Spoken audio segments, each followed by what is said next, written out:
Jeff was awoken by his mother, with a happy, sunshiny face. "Jeff, it's the day," she said as she opened up the curtains and let light flood into his room.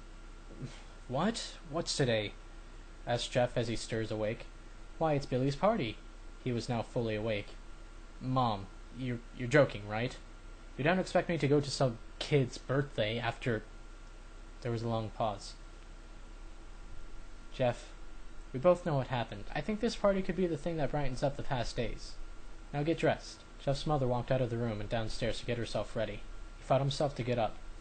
He picked out a random shirt and pair of jeans and walked downstairs. He saw his mother and father all dressed up. His mother in a dress and his father in a suit. He thought why they would ever wear such fancy clothes to a kid's party. "Son, is that all you're going to wear?" said Jeff's mom. "Better than wearing too much," he said. His mother pushed down the feeling to yell at him and hid it with a smile.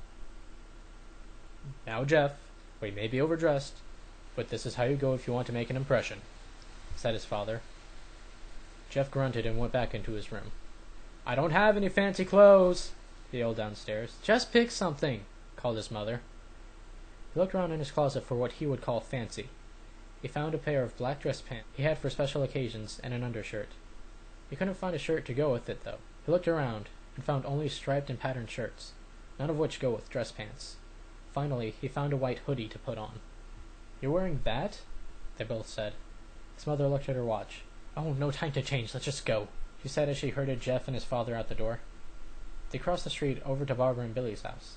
They knocked on the door, and it appeared that Barbara, just like his parents, way overdressed. As they walked inside, all Jeff could see were adults. No kids. "The kids are out in the yard, Jeff. How about you go and meet some of them?" said Barbara. Jeff walked outside, and the yard was full of kids.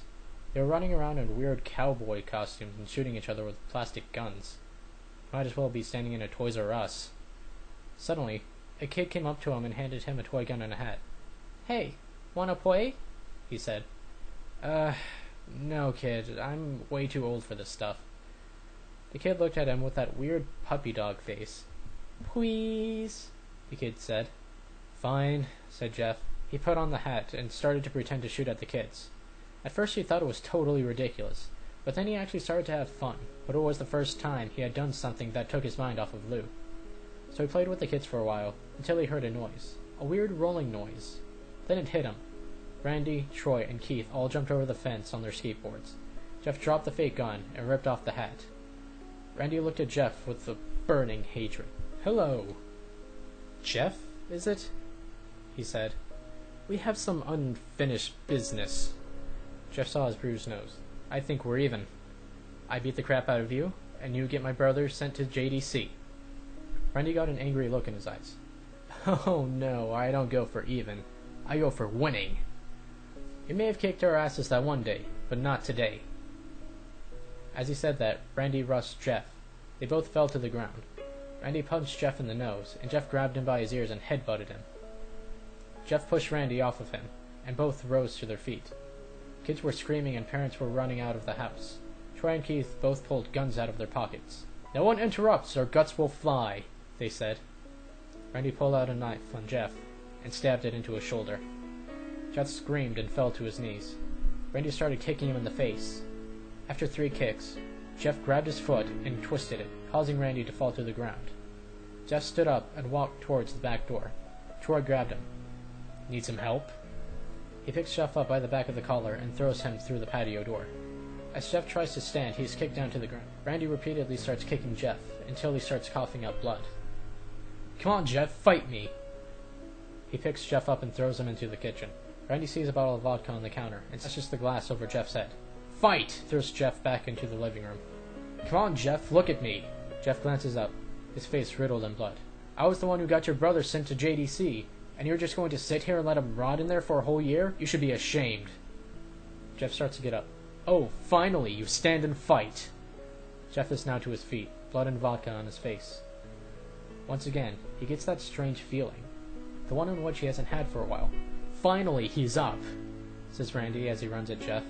That's when it happens.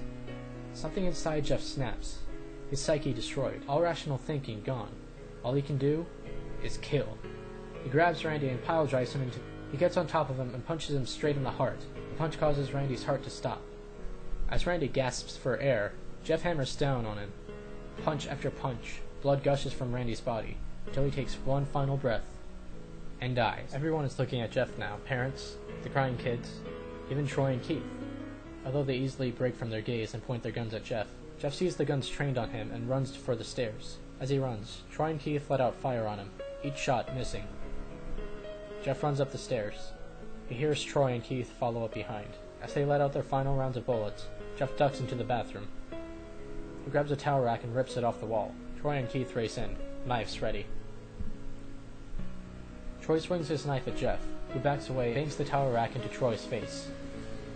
Troy goes down hard, and now all that's left is Keith. He's more agile than Troy, though, and ducks when Jeff swings the towel rack.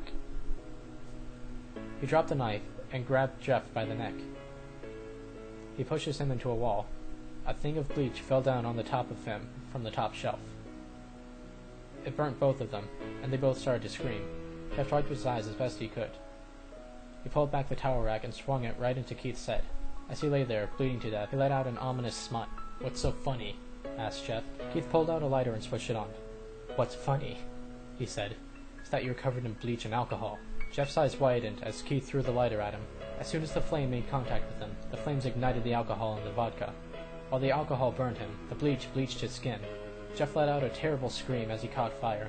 He tried to roll out the fire, but it was no use. The alcohol had made him a walking inferno.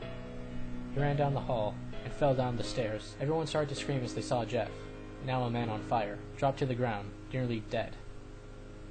The last thing Jeff saw was his mother and the other parent trying to extinguish the flame. That's when he passed out. When Jeff woke up, he had a cast wrapped around his face. He couldn't see anything, but he felt the cast on his shoulder and the stitches all over his body. He tried to stand up, but he realized that there was some tube on his arm. When he tried to get up, it fell out, and a nurse rushed in. "I don't think you can get out of bed just yet," she said as she put him back into bed and reinserted the tube. Jeff sat there, with no vision, no idea of what his surroundings were. Finally, after hours, he heard his mother. "Honey, are you okay?" she asked. Jeff couldn't answer, though. His face was covered, and he was unable to speak. "Oh, honey, I have great news. After all the witnesses told the police that Randy confessed of trying to attack you, they decided to let Lou go." This made Jeff almost bolt up, stopping halfway, remembering the tube that was coming out of his arm. "He'll be out by tomorrow, and then the two of you will be able to play together." Jeff's mother hugs Jeff and says her goodbyes. The next couple of weeks were those where Jeff was visited by his family. Then came the day where his bandages were to be removed. His family were all there to see it, what he would look like. As the doctors unwrapped the bandages from Jeff's face, everyone was on the edge of their seats. They waited until the last bandage, holding the cover over his face, was almost removed. "Let's hope for the best," said the doctor. He quickly pulls the cloth, letting the rest fall from Jeff's face. Jeff's mother screams at the sight of his face. Lou and Jeff's dad stare awestruck at his face. What happened to my face?" Jeff said. He rushed out of bed and ran into the bathroom. He looked into the mirror and saw the cause of the distress. His face. It's horrible. His lips were burnt to a deep shade of red. His face was turned into a pure white color, and his hair singed from brown to black. He slowly put his hand on his face. It had sort of a leathery feel to it now. He looked back at his family, then to the mirror.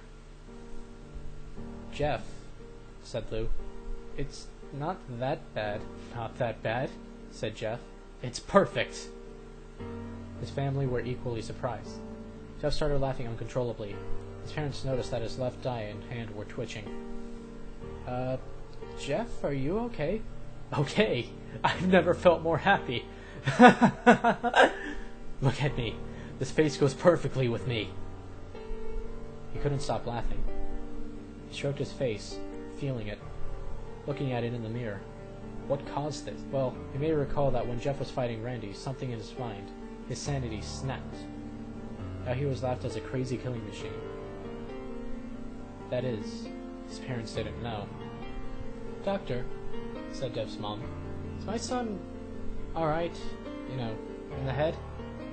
"Oh yes, this behavior is typical for patients that have taken very large amounts of painkillers. This behavior doesn't change in a few weeks. Bring him back here and we'll give him a psychological test."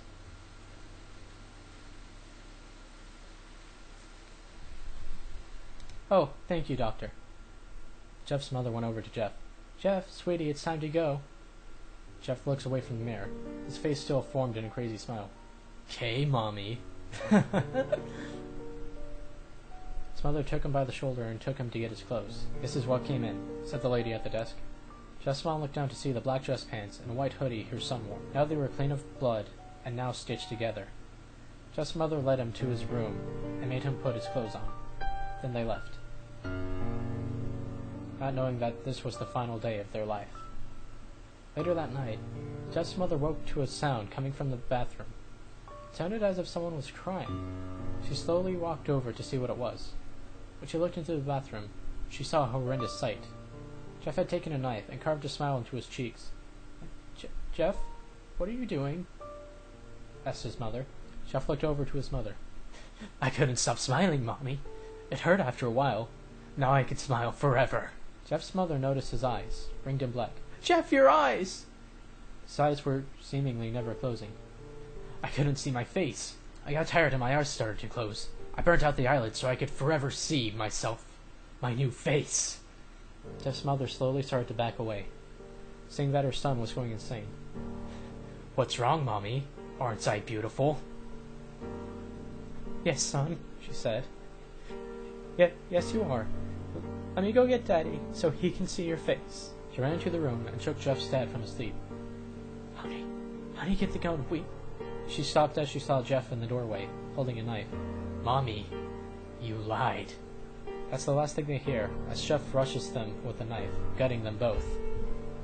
His brother Lou woke up, startled by some noise. He didn't hear anything else, so he shut his eyes and tried to go back to sleep. As he was on the border of slumber, he got the strangest feeling that someone was watching him. He looked up, before Jeff's hand covered his mouth. He slowly raised his knife, ready to plunge it into Lou. Lou thrashed here and there, trying to escape Jeff's grip.